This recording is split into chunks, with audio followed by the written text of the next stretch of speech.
Bonjour, bonjour à vous, j'espère que vous allez toutes et tous bien. Aujourd'hui, je vous propose d'aller voir les énergies de la pleine lune du 3 juillet qui va s'ajouter donc aux énergies du mois de juillet. Si vous n'avez pas vu la vidéo encore des énergies du mois de juillet, je vous encourage, je vous invite à aller la voir. Évidemment, vous faites bien comme vous voulez. Avant qu'on commence, je le redis, répète, répète. Je ne détiens aucune vérité, donc faites preuve de discernement, d'accord? Je ne suis pas là pour vous imposer quoi que ce soit. On est sur du général, donc tout ne peut pas vous parler, c'est tout à fait normal.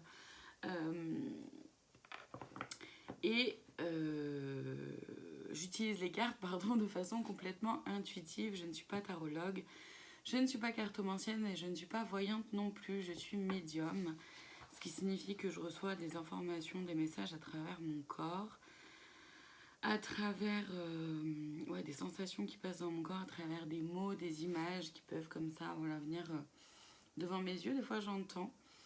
Et puis des fois juste ils parlent pour moi. Enfin, voilà. Donc voilà.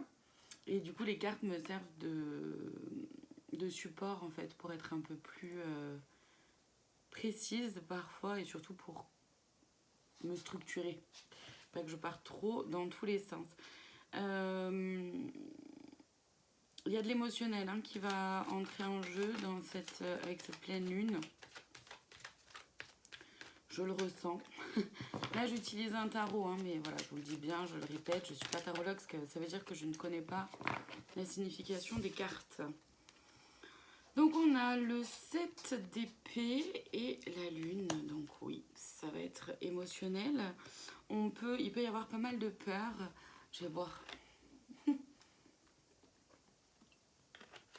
peut y avoir pas mal de peur et c'est vrai qu'en choisissant de se laisser happer par la peur, justement on peut être autopunissant, autodestructeur aussi, autosaboteur.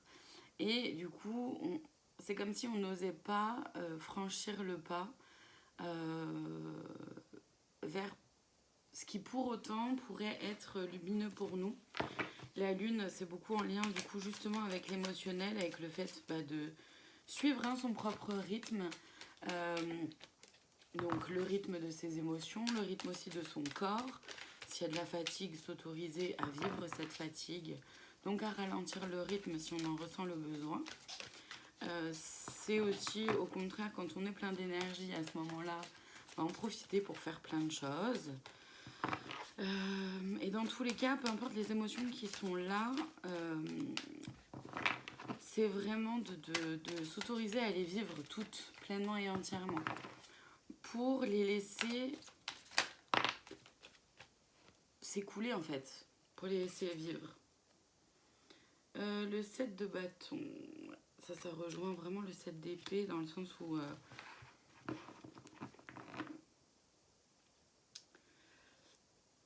on pourrait avoir peur du coup d'aller voir, de saisir une opportunité ou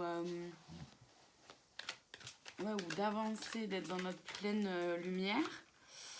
Et en même temps, on pourrait se sentir un peu oppressé, empêché. Mais ça, vous vous sentirez empêché par l'extérieur uniquement si vous donnez de l'importance à l'extérieur. Et aussi seulement si vous oubliez, donc s'il vous plaît, gardez en tête que justement l'extérieur n'est que le reflet de ce qui se passe à l'intérieur. Donc si vous vous sentez bloqué par l'extérieur, par des jalousies ou quoi que ce soit, c'est peut-être parce que vous-même vous vous bloquez, il y a quelque chose qui vous bloque à l'intérieur. S'il y a des jalousies, ça vous appartient pas en fait. Ce que les autres peuvent vivre, ce que les autres peuvent penser, ça vous appartient pas. Donc c'est pas à vous de gérer ça, c'est aux autres de gérer ça. Vous voyez, on a le fou. Ça, on pourrait avoir des opportunités pour partir à l'aventure. Et le jugement, il y a un équilibre qui se fait vraiment. Il y a vraiment quelque chose de... Ouais, je vois le mot karma qui s'écrit. Il y a quelque chose au niveau du karma qui se joue aussi. Mais le jugement, là, je le ressens aussi comme... comment dire Il y a des choses qui s'alignent. Vraiment, ce qui va nous être proposé, les événements de vie qui vont nous être proposés, les personnes que vous allez rencontrer, des choses qui vont comme ça arriver dans votre vie sans que vous ayez forcément cherché à ce que ça arrive.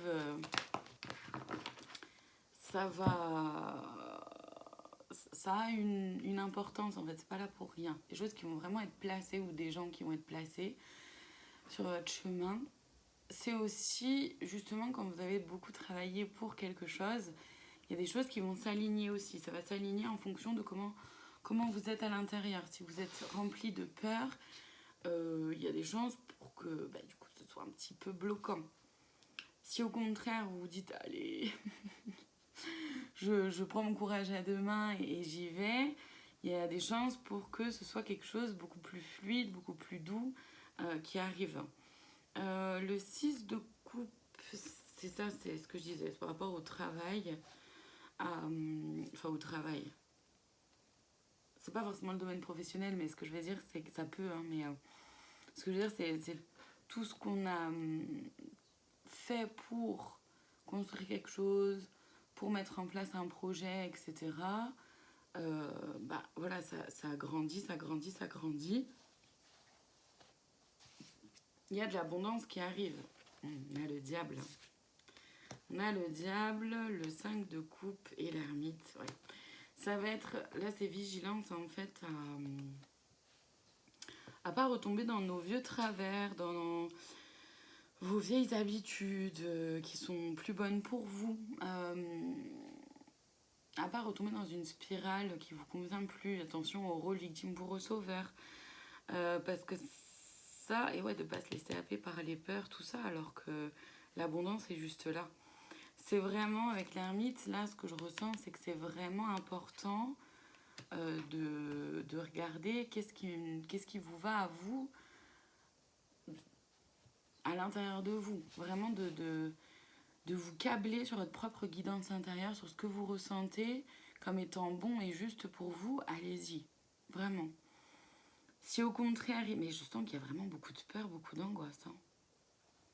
Je sais pas ce qui va se passer. Mais en tout cas, ouais, c'est une énergie, la pleine lune va peut-être nous faire ressortir des angoisses, des peurs, que ce soit par rapport au matériel ou que ce soit par rapport à, au travail, même dans le domaine sentimental. Ouais, je sens énormément de peur, d'angoisse, là, ça me prend l'estomac, là, ça me... Ça peut être simple, c'est-à-dire qu'en fait, c'est une énergie où on pourrait très vite être happé par ça, par cette peur, par cette angoisse, du coup par ce mental aussi qui va venir nous raconter des histoires comme quoi on peut pas, on mérite pas, alors que c'est pas vrai. Et en fait, ça va vraiment nous demander un effort de pas nous laisser prendre par ça, quoi, de pas nous laisser happer par ça. Je vais aller voir là les blocages, ouais. Oui, parce que du coup, comme on pourrait avoir l'impression d'être bloqué, etc. Ouais, je vais aller voir les blocages que cette pleine lune pourrait faire remonter, en fait, à l'intérieur, là, par rapport à ces angoisses, là, que je ressens. Cette peur qui est là, alors que l'abondance est juste là, en fait. C'est comme si on ne voyait pas que... On a juste à tendre la main, on a juste à faire un pas. Et c'est peut-être un peu le pas qui nous semble le plus compliqué, peut-être le dernier, entre guillemets, pour certaines choses, je sais pas, mais celle-là, elle est... Ouais. Les apprentissages. C'est qu'on apprend à ne plus s'auto-saboter.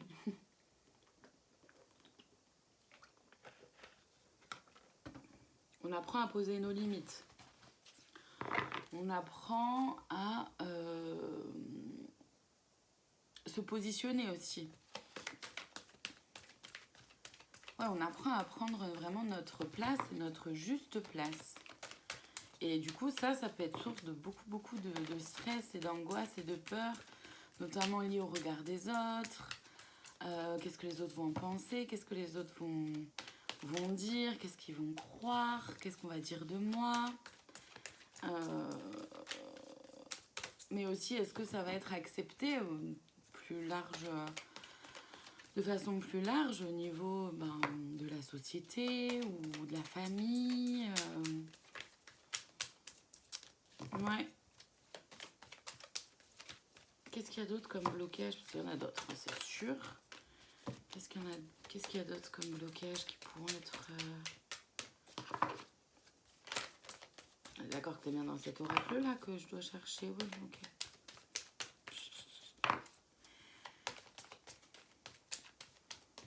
Se faire confiance. Apprendre à se faire confiance. C'est ça aussi. Et oui. Et oui.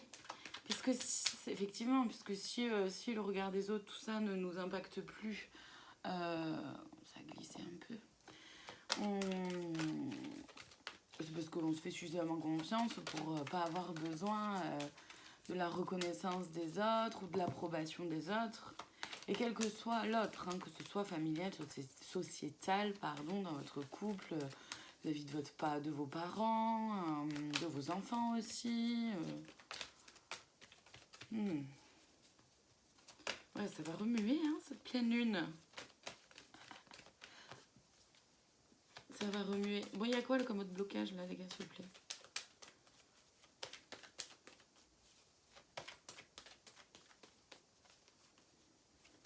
Il joue vraiment avec ma patience hein, ces derniers temps.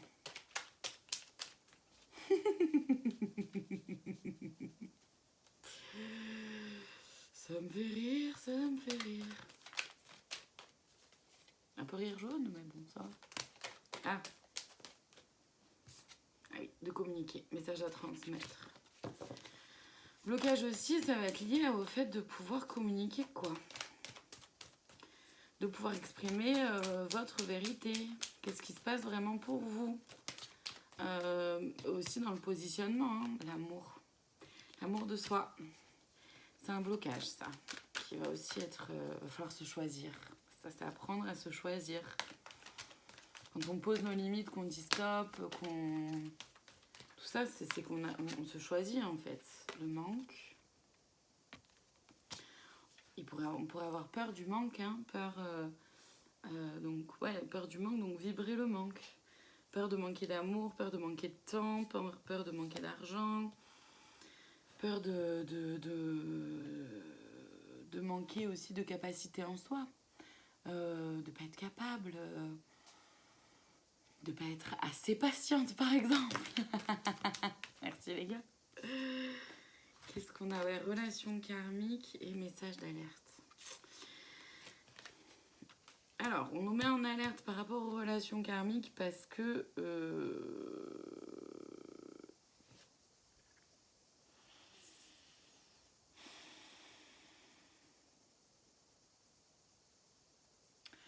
on nous met en alerte par rapport aux relations karmiques parce que ça va être puissant, ça va être fort, impactant.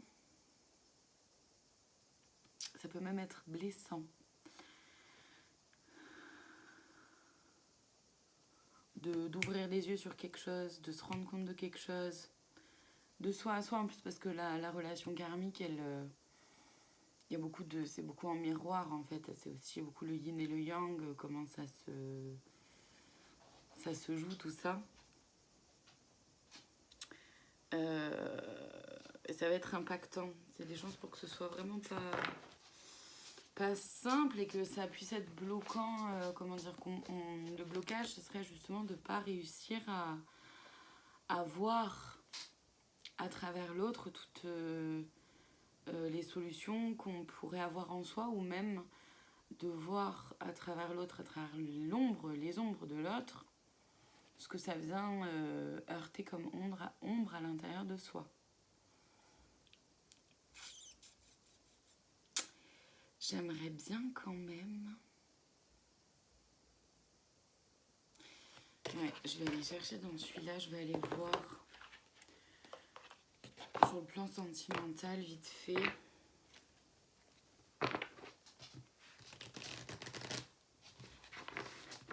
L'incidence que... l'incidence de cette pleine lune sur les relations sentimentales. Alors encore une fois, c'est du général, hein, d'accord? Donc voilà. Si ça parle pas à tout le monde, c'est normal. Ouais, libération.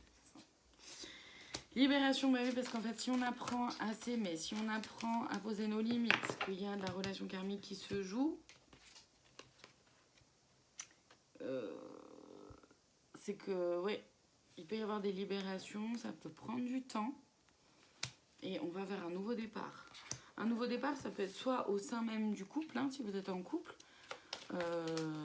soit une nouvelle rencontre si vous êtes célibataire, soit une, comment dire, une séparation aussi. Fidélité.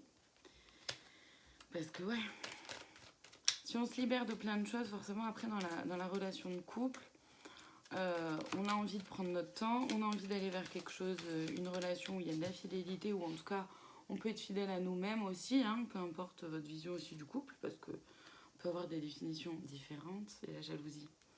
Elle arrive, la jalousie, je la sentais depuis tout à l'heure, je la voyais. Et ouais, il peut y avoir de la jalousie vis-à-vis des autres, vis-à-vis de vous, hein. Et vous aussi, vous ressentez de la jalousie vis-à-vis d'autres personnes,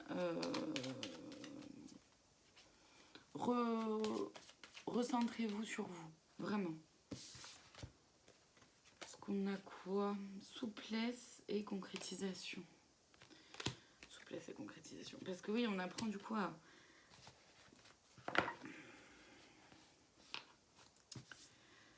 Si on apprend à s'aimer un peu plus, donc il y a des choses qu'on ne peut plus accepter. Mais il y a aussi des choses avec lesquelles on est un peu plus souple, un peu moins rigide, parce qu'on s'apporte plus d'amour, plus de bienveillance, plus de douceur à soi. Donc on gagne aussi un peu en souplesse. Et il y a une concrétisation, il y a quelque chose qui se concrétise, soit justement dans l'amour de vous-même, soit au sein du couple si vous êtes en couple, soit vraiment c'est une relation, soit si vous êtes... si vous réfléchissez à une séparation, il y a certainement une concrétisation au niveau de la séparation qui va se mettre en place. Et si vous êtes célibataire, certainement une rencontre, ça va amener une concrétisation aussi dans le sens de une rencontre bien fiable, solide, dans le temps, parce qu'on a vu la durée, hein, donc c'est quelque chose qui peut prendre du temps. Mais c'est surtout et avant tout une concrétisation, quel que soit votre... comment dire, peu importe où vous en êtes au niveau relationnel, sentimental, c'est une concrétisation déjà de soi à soi. Concrètement, ben, je m'aime plus, j'ai moins besoin de l'approbation de l'autre, j'ai moins besoin du regard de l'autre ou des autres pour me sentir bien, pour me sentir exister, pour me sentir être, pour m'aimer. Et ça peut faire bizarre, parfois, à certaines personnes. Je vais prendre celui-là pour aller voir les conseils. Et j'irai prendre... Ouais. Je prends celui-là pour aller voir les conseils et j'irai voir dans l'esprit animal pour lire une carte. Ouais, métamorphose, tout commence. C'est ça. On se métamorphose, hein. Vraiment. On est dans une pleine métamorphose. Donc, un détachement est nécessaire, forcément. Forcément, la chenille, pour devenir papillon, elle se détache de ce qui fait qu'elle est une chenille. Il y a un détachement. Il y a un détachement qui se fait. Donc, on se détache d'une ancienne version de nous-mêmes, de choses qui ne nous correspondent plus. Justement, peut-être de nos peurs et de nos angoisses là, que je ressentais. On s'en détache. On se détache un peu du mental ego, celui qui nous fait croire des histoires, des scénarios, des scénarii improbables, impossibles, où tout se passe mal, où tout est danger, où au secours, au secours. On fait preuve de créativité, active tes sens et ton imagination. C'est vraiment que c'est utiliser sa créativité pour pas se laisser avoir justement par notre mental, par nos peurs, nos angoisses. C'est ça, on est sur la guérison. Là, on est la dépendance. Rappelle-toi que tu es libre. C'est ça, on est vers justement un chemin d'indépendance, de libération, hein, on l'a vu. Du coup, on gagne en clarté. Et en fait, là, clairement, on nous prépare. Hein. Clairement, on nous prépare pour quelque chose. Anticipation, prépare-toi. Donc, on gagne en clarté, d'abord vis-à-vis de nous-mêmes, mais aussi vis-à-vis des gens règle générale, hein, de notre entourage, quel qu'il soit, que ce soit familial, professionnel, amical, amoureux. On gagne en clarté, on voit les gens un peu plus tels qu'ils sont. Et on nous prépare vraiment pour quelque chose. Moi je pense, honnêtement, je pense sincèrement, je l'ai dit dans la vidéo du mois de juillet, il me semble, oui, que là, fin 2023, on va vraiment nous préparer, on nous prépare pour 2024, qui je le ressens déjà depuis plusieurs années. Je commence à le ressentir en 2019, 2020, comme ça. 2020 peut-être. Où vraiment on nous prépare. 2024, ça va être une année... un gros shift. Je le ressens comme ça va être vraiment un gros shift. Illusion, concentre-toi sur les actes, c'est ça, et la fin. Le mot fin nous donne à vivre de la nouveauté. On sort des illusions, hein. Se concentrer vraiment sur les actes et pas sur les belles paroles, mais c'est pareil pour de soi à soi, hein, pour le mental. Dans le sens où, comment dire, si vous voulez plus, comment dire, j'en sais rien moi. Si vous, je vais prendre un exemple très, très bateau, si vous voulez manger plus de fruits et de légumes, ben achetez plus de fruits et de légumes. C'est pas parce que vous voulez manger plus de fruits et de légumes que ça va vous tomber tout cuit comme ça. C'est ça aussi l'illusion. L'illusion, c'est de croire que parce que je le veux, ça va aller. Non, à un moment donné, il faut se mettre en action aussi. Il faut mettre en place des choses, se mettre au boulot, mettre des actions aussi pour faire en sorte que ce qu'on vise se réalise. C'est ça aussi, sortir de l'illusion, d'accord, de soi à soi, mais aussi vis-à-vis des autres. Je vais demander une seule carte, du coup. Et donc, oui, le mot fin, là, c'est vraiment... Je pense qu'il y a des choses qui vont se terminer. Encore une fois, que ce soit vraiment de soi à soi sur notre mode de fonctionnement, votre comportement, votre façon de vous exprimer, ou peut-être que vous allez sortir justement du schéma victime-bourreau-sauveur. Peut-être que ce sera la fin d'un travail, la fin d'un lieu de vie, la fin d'une relation. En tout cas, il y a quelque chose qui se termine, vraiment. Là, avec la pleine lune, ça nous est poussé, enfin les énergies sont envoyées pour qu'il y ait quelque chose qui se termine. Hein. Donc là, la carte, c'est la subtilité du renard. Je vais la lire. Alors, on a un petit glossaire. Alors oui, si je cherche subtilité au lieu de renard, je risque pas de trouver.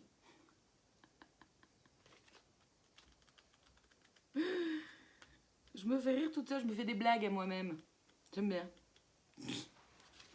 Allez, je vous la lis. Le renard, on est parti. Le renard est un esprit subtil et pourrait bien maintenant être un exemple à suivre. Donc ça, c'est la cerise sur le gâteau, hein, le conseil de plus. Donc le renard est un esprit subtil et pourrait bien maintenant être un exemple à suivre. Parfois, l'honnêteté brute n'est simplement pas la meilleure approche, car elle peut compromettre toute communication à venir. On a vu que la communication allait être importante aussi. Hein. Elle allait être mise en avant. Bien sûr, l'idée n'est pas d'être hypocrite ou manipulateur, mais il pourrait être important de comprendre d'abord exactement ce que les autres ressentent avant d'exprimer votre opinion. De cette façon, vous serez capable de discuter de manière constructive et non violente. L'esprit du renard vous invite à agir de manière subtile. Vous pourriez maintenant être confronté à un équilibre précaire et un geste délicat sera en réalité plus efficace qu'un coup puissant, en particulier si vous êtes en plein milieu d'une négociation. La diplomatie et la stratégie sont cruciales en cet instant et révéleront de nouveaux potentiels et des issues positives inattendues. Ne laissez pas votre ego et vos émotions vous influencer. Vous allez devoir garder la tête froide et rester malin et maline afin de choisir l'approche la plus appropriée. Faites de votre mieux pour trouver un consensus. Et là, moi, je le ressens vraiment que c'est par rapport à toute cette mouvance, c'est pas très français, mais vous comprenez, tout ce mouvement, cette fluctuation-là avec ces peurs, ces angoisses qui vont remonter, ces émotions qui vont être hyper présentes. Et il va falloir, malgré tout, rester subtilement, comment dire, dans la communication, vraiment subtil, ne pas faire payer aux autres ce que vous ressentez à l'intérieur. Et même de soi à soi aussi. Hein. Message de renard, préférez la subtilité à la brutalité. Utilisez la diplomatie pour le bien de tous. Il va falloir être diplomate, les gars. Bon, voilà. Et ben ça promet. Ça va se rajouter aux énergies du mois de juillet. Ça va être fort sympathique. Et en même temps, ça nous promet vraiment de très très belles choses. Hein, vraiment. Donc, restons centrés. Faites tout ce que vous pouvez, du mieux que vous pouvez à chaque journée. Pour rester bien centré en vous. Vivre vos émotions, les exprimer, les sortir, mais d'une façon saine, donc d'une façon qui ne fasse de mal à personne, ni à vous, ni aux autres. Je vais vous donner un exemple du coup. Ouais. Je vais vous donner un exemple de quelque chose que j'ai vécu il n'y a pas si longtemps que ça. J'étais très en colère toute une journée, j'étais très très en colère. Je ressentais énormément de colère envers quelqu'un. Et je ruminais, parce que mon mental me disait non mais Gaëlle, franchement c'est pas possible, tu peux pas encore être en colère contre cette personne là, tu peux pas encore en être encore à là, vous voyez le mental comme il est subtil aussi lui, c'est pas possible que tu sois autant en colère. Et ça, et plus en plus j'avais ce ruminement mental là, plus j'étais en colère, plus ça venait nourrir une colère. Et au bout d'un moment, j'ai appelé une amie et puis je lui ai dit, ouais, je sais pas, je suis en colère, puis ça me saoule d'être en colère, donc je suis en colère d'être en colère. Du coup, j'en viens à être en colère contre moi en même temps que d'être en colère contre cette personne. Et du coup, ça me saoule. Et du coup, bah, toute ma journée, là, elle était un peu comme ça, là, comme un nuage orageux, là. Et ça me saoule, je sais pas quoi faire, et truc bidule, et je rumine, gna. Et ma pote, elle rigole, mais elle me dit, mais en même temps, Gaëlle, elle me dit, c'est normal que tu sois en colère, vu ce qui s'est passé. C'est normal. Et en fait, juste qu'elle me dise ça, tout de suite, ça m'a apaisée. Parce qu'en fait, mon mental, d'un seul coup, il a été balayé. Parce que oui, en fait, c'est normal que je sois en colère. C'est normal que je ressente de la colère. Et ça m'a fait un bien fou. Rien que ça. Et ensuite de là, je me suis dit, ok, donc maintenant, qu'est-ce que je dirais à quelqu'un que j'accompagne pendant une séance, ou à un ami, ou qu'est-ce que je dirais à une personne qui ressent ce que je ressens là maintenant. Et du coup, j'ai fait ce que j'aurais proposé de faire. Donc, j'ai écrit une lettre où j'ai tout mis dedans. Mais alors, toute ma colère. Mais j'y ai mis toute ma colère. Tous les ressentiments, j'ai mis toutes les grossièretés que je pensais, j'ai tout balancé sur le papier. Mais alors vraiment tout, je crois que ça m'a pris une page double. J'ai tout mis, j'ai tout balancé. Et souvent, je conseille de terminer avec un paragraphe où on remercie. Et j'arrivais pas à remercier cette personne. Et là, en fait, je me suis dit, bah, je vais me remercier moi, en fait. Ouais. Et du coup, je me suis remerciée d'avoir ouvert les yeux. Je me suis remerciée de m'être autorisée à vivre ce que j'ai vécu. Je me suis remerciée de plein de choses, en fait. J'ai remercié la vie. Voilà.